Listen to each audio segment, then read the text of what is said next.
Hello bachcho, let's see the question. So the question is saying assertion introduction of the inert gas to the gaseous reaction at equilibrium keeping the pressure constant shifts the equilibrium in the forward direction.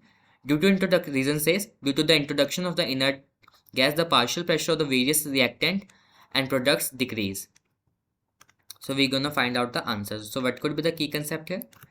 So the key concept here will be addition of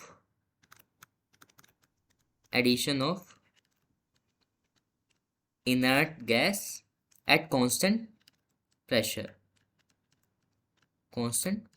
देखो अगर हम pressure constant रखेंगे और addition करेंगे हम inert gas का तो there will be the increase in the volume और हमारी रिएक्शन कहाँ चली जाएगी the reaction will shift toward the forward direction. So assertion बोल रहा है कि introduction of inert gas to a gaseous reaction at equilibrium keeping the pressure constant. हमने यहाँ पे क्या किया प्रेशर को कर दिया है कांस्टेंट.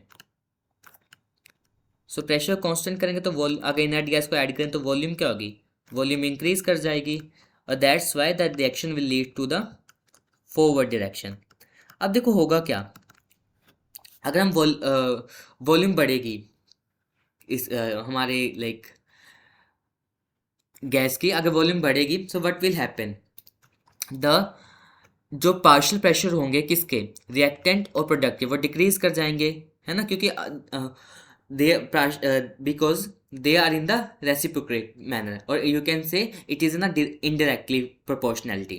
So इससे क्या होगा कि अगर हमारी वॉल्यूम बढ़ेगी धीरे धीरे हमारी कंसंट्रेशन टर्म भी क्या होगी कंसंट्रेशन टर्म क्या होगी डिक्रीज करेगी. So yes there will be decrease in the partial pressure. So यहाँ पे क्या both assertion and reason are true and reason is the correct explanation of the assertion. तो इस हिसाब से आंसर हो जाएगा हमारा ए. क्योंकि देखो प्रेशर कांस्टेंट है वॉल्यूम इंक्रीज करी रिएक्शन फॉरवर्ड में जाएगी. क्यों जाएगी क्योंकि देखो कंसंट अब वॉल्यूम इंक्रीज कर रही है तो कंसंट्रेशन टर्म के इन्वर्सली प्रोपोर्शनल होती है वॉल्यूम. सो वॉल्यूम इंक्रीज हुई कंसंट्रेशन टर्म्स में हमारा डिक्रीज आएगा. So there will be decrease in the partial pressure of various reactant and product. तो इस हिसाब से आंसर हो जाएगा A. Hope you understood that. Best of luck.